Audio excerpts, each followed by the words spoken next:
মুয়াজ্জিন আযান দিয়ে ফেলেছে, হাইয়া আলাস সালাহ, নামাজের দিকে আসো। হাইয়া আলাল ফালাহ, কল্যাণ মঙ্গলের দিকে আসো। আল্লাযীনা আমানুস্তাঈনু,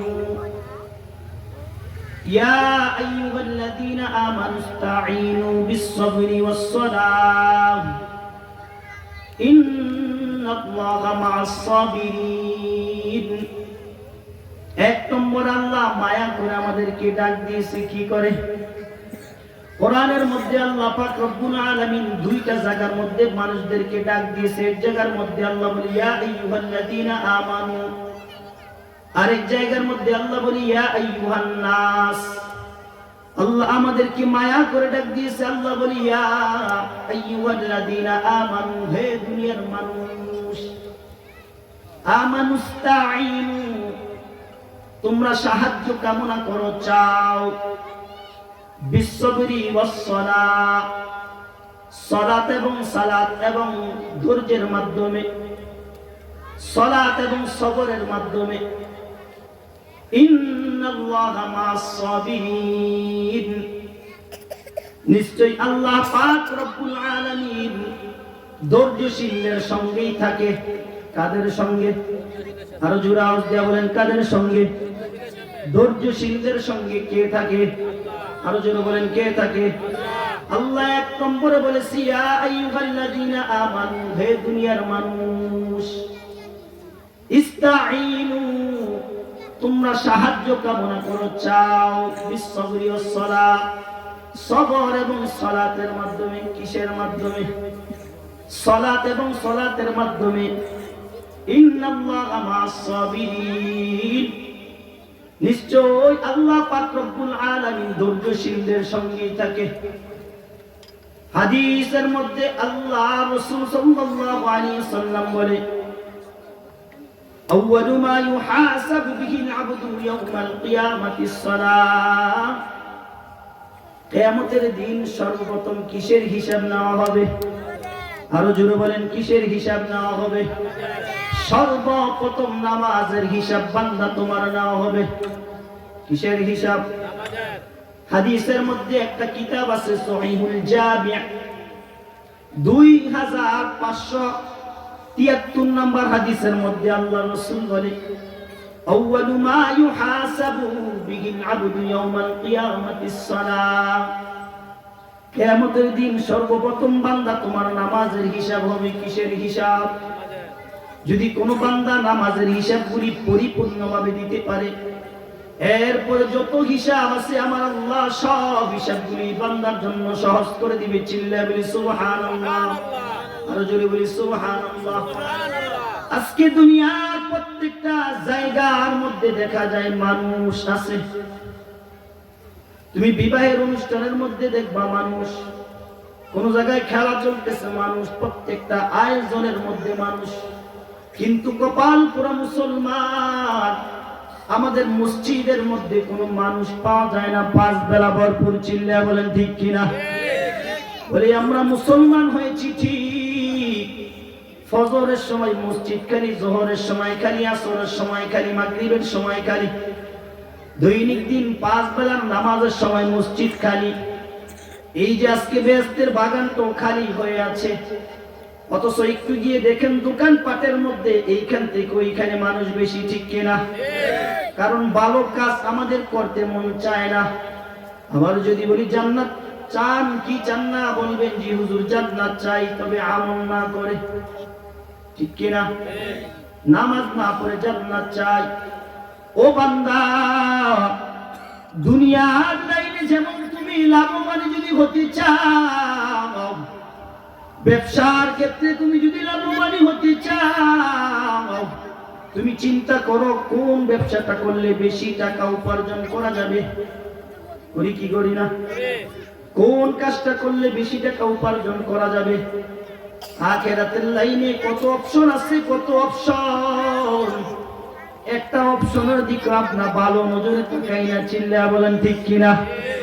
এই জন্য আল্লাহ বলেছে, 1 নম্বর, তোমরা নামাজ পড়ো, নামাজের মাধ্যমে সবর ইখতিয়ার করো। আল্লাহর নবী হাদিসের মধ্যে বলেছে, নামাজ হবে আমাদের বেহেশতের চাবি। নামাজ এমন একটা দামি একটা সম্পদ, যেই নামাজ পড়লে আল্লাহ আমাদের সকলকে দুনিয়ার জমিনে 5টা পুরস্কার দেয়। কয়টা পুরস্কার? চিল্লা বলি কয়টা? 5টা পুরস্কার আমাদেরকে আল্লাহ দুনিয়াতে দেয়। অথচ যেই পুরস্কারগুলি আল্লাহ দেয়, এই পুরস্কারের জন্য আমরা সকাল থেকে সন্ধ্যা পর্যন্ত খাটাখাটি করি নামাজ বাদ দিয়ে, ঠিক কিনা? আল্লাহ রাসূল সাল্লাল্লাহু আলাইহি ওয়া আলিহি ওয়াসাল্লাম 1 নম্বর বলে, কোন বান্দা যদি দৈনিক দিন 5 বেলার নামাজ আদায় করে, চিল্লা বলেন কয় বেলার নামাজ? ফজর বাদ দিয়া, ঠিক কিনা? বলে হুজুর এত ঠান্ডা, এত ঠান্ডা, ওযু করতে পারি না, এত ঠান্ডা, কিভাবে ঘুম থেকে উঠবো?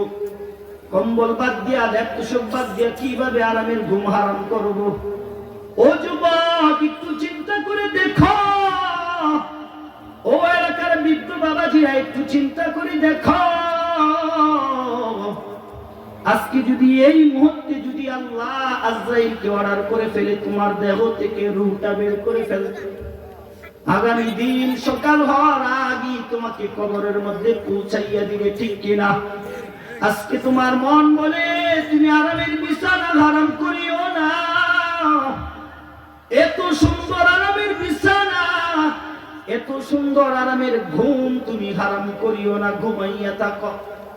অথচ যদি তুমি দুনিয়ার জমিন থেকে আজকে বিদায় নিয়ে যাও, তোমাকে দুনিয়ার জমিনে রাখবে না, কয়েক ঘন্টার মধ্যে তোমাকে দাফন কাফন করে প্যাকেট বানাইয়া কবরে দিয়ে আসবে, ঠিক কিনা?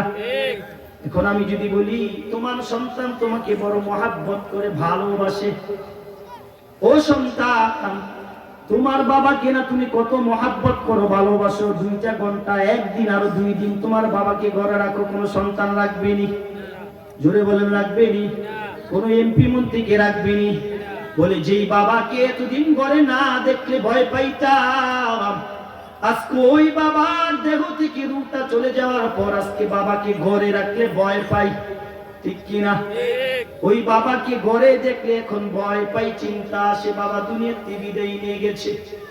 আমরা আজকে আরামের ঘুম হারাম করি না, কিন্তু কবরের মধ্যে আমাদেরকে মনে হয় কম্বল তোষক বালিশ দিয়া কবরের মধ্যে পাঠাইবে, ঠিক কিনা?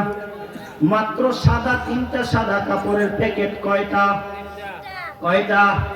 3টা কাপড়ের প্যাকেট বানাইয়া তোমাকে কবরের মধ্যে শোয়াইয়া দিয়ে সে দোয়া করে শেষ, আর তোমার খবর নিবে না। কবরের মধ্যে তোমার সওয়াল জবাব শুরু হয়ে যাবে। যদি দুনিয়ার জমিন থেকে ভালো নেক আমল করে যেতে পারো, তাহলে তোমার কবরটা জান্নাতের বাগান হয়ে যাবে। আর যদি ভালো নেক আমল নিয়ে যেতে না পারো, তাহলে তোমার কবরটা জাহান্নামের একটা গর্ত হয়ে যাবে। চিল্লায়া বলেন ঠিক কিনা?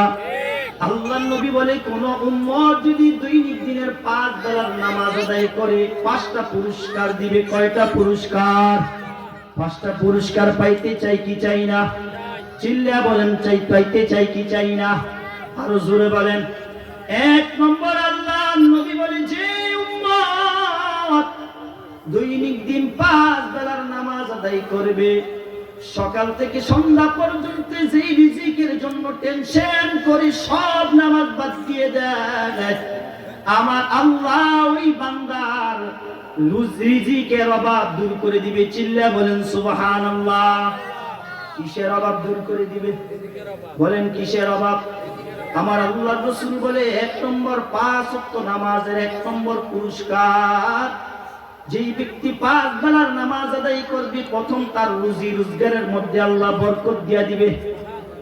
বলে তুমি ফসল করতেছো, দানের মধ্যে দেখবা বরকত, আলুর মধ্যে দেখবা বরকত, ভুট্টার মধ্যে দেখবা বরকত, দোকানে ব্যবসা করতেছো, ব্যবসার মধ্যে দেখবা বরকত, তুমি চাকরি করতেছো, চাকরির মধ্যে বরকত।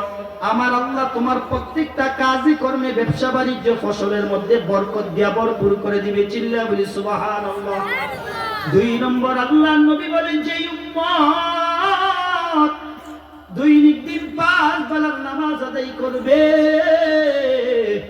আমার আল্লাহ পাক রব্বুল আলামিন তার কবরের আযাব হটাইয়া দিবে। চিল্লা বলি সুবহানাল্লাহ।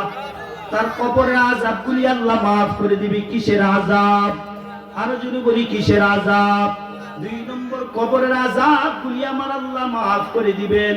3 নম্বর আল্লাহ নবী বলে, যেই ব্যক্তি দৈনিক দিন 5 বেলার নামাজ আদায় করবে, আমার আল্লাহ কাল কিয়ামতের ময়দানে তার ডান হাতের মধ্যে আমলনামা দিবে। চিল্লা বলি সুবহানাল্লাহ।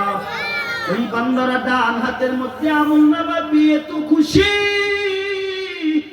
খুশি মানুষদেরকে দেখাইবে, বলে দেখো আমি ডান হাতের মধ্যে আমলনামা পাইছি। খুশি মানুষকে দেখাইবে, বলে আমাদের ছেলে সন্তান যখন দুনিয়ার জমিনে পরীক্ষা দেয় কি দেয় না, যখন ভালো রেজাল্ট করে আত্মীয় স্বজন সবাইকে শোনায়, বলে আমি ভালো রেজাল্ট করেছি, A+ পেয়েছি, কয় কি কয় না? বলে কেন? বলে পরীক্ষায় পাস হইছি, খুশি হইয়া সবাইকে দেখায়।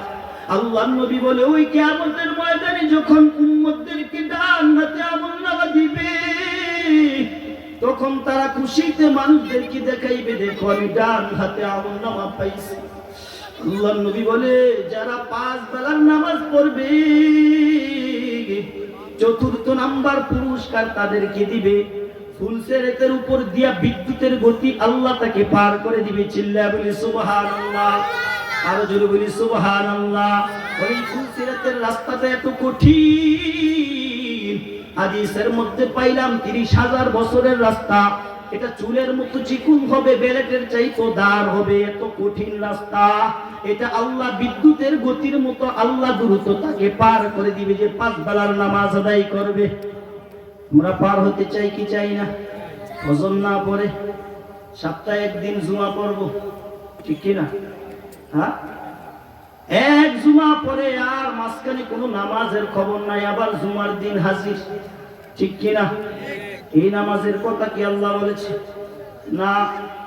এরপরে আল্লাহর রাসূল বলে, 5 নম্বর পুরস্কার, সর্বশেষ পুরস্কার ওই বান্দাকে দেওয়া হবে। বলে কি পুরস্কার? আমার আল্লাহর রাসূল বলে, যে ব্যক্তি দৈনিক দিন 5 বেলার নামাজ আদায় করবে। কয় বেলার নামাজ? আরো জোরে বলেন, কয় বেলার নামাজ? দৈনিক দিন 5 বেলার নামাজ আদায় করবে, আমার আল্লাহ তাকে বিনা হিসাবে জান্নাতে প্রবেশ করাইবে। চিল্লা বলি সুবহানাল্লাহ। জান্নাতে যাইতে চাই কি চাই? কারা কারা চাই? একটু হাত তুলি তো। আরো জোরে সবাই তুলছেন?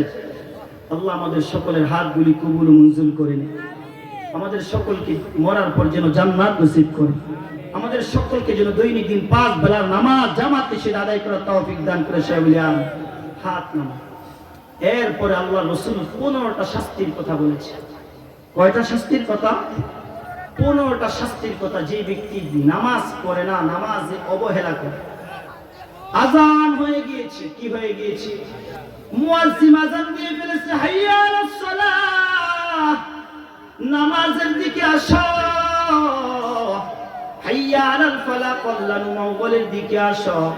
আমি ঘাড় তেরা করা দোকানে বসে থাকি, আমি ঘাড় তেরা করে ব্যবসা বাণিজ্যের মধ্যে বসে থাকি, ঘাড় তেরা করে ঘুমের মধ্যে ঘুমাইয়া শুয়ে থাকি, আজানের আওয়াজ আমার কানের মধ্যে পৌঁছেছে, এরপরও আমি ঘুম থেকে উঠি না।